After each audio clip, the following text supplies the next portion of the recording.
बड़ी कृपा करते हैं प्रभु जब कोई संसार से निराश हो जाता है।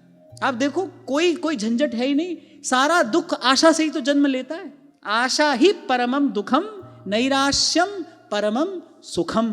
और अगर इनकी दृष्टि आप पर है, या तो आप अपनी राजी खुशी निराश हो जाओ, नहीं तो ये कर देंगे। जहां जहां हाथ मारोगे वही वही असफलता है, वही वही निराशा है। छोटा बच्चा होता है, उसको इंजेक्शन लगना है, अब लगना तो है, जरूरी है।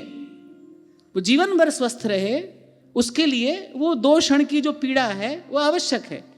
अब माता लेकर जाती है, शांत बालक हो थोड़े से में मान जाता है, नहीं तो माँ हाथ पकड़ती है, पैर पकड़ती है, चपत भी लगा देती है, जाने क्या क्या करती, पर भाई वो तो लगना है, वो तो आवश्यक है।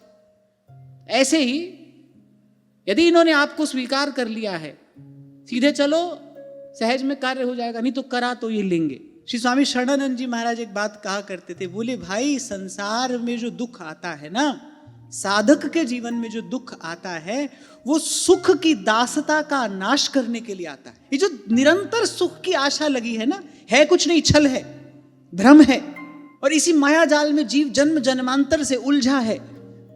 प्रभु कृपा करते हैं, ऐसी व्यवस्था बनाते हैं, ऐसी व्यवस्था एक बार तो दूर से देखकर हृदय कंपित हो जाए, पर वो किस लिए आई है वो स्थिति? वो आपको उस व्यर्थ के भ्रम से, उस माया जाल से सदा सदा के लिए मुक्त करने के लिए आई है। सुख की दासता से, सुख की व्यर्थ आशा से मुक्त कराने के लिए ठाकुर जी अपने भक्त के, उपासक के जीवन में ऐसी स्थिति बनाकर भेजते हैं। मेरे जीवन में जो कर रहे हैं ना प्रभु कर रहे हैं, प्रभु की इच्छा से हो रहा है। सुदृढ़ विश्वास, इस बात का आप अभ्यास कर लीजिए, आप देखिए आपके जीवन में सुख आनंद की वर्षा हो जाएगी।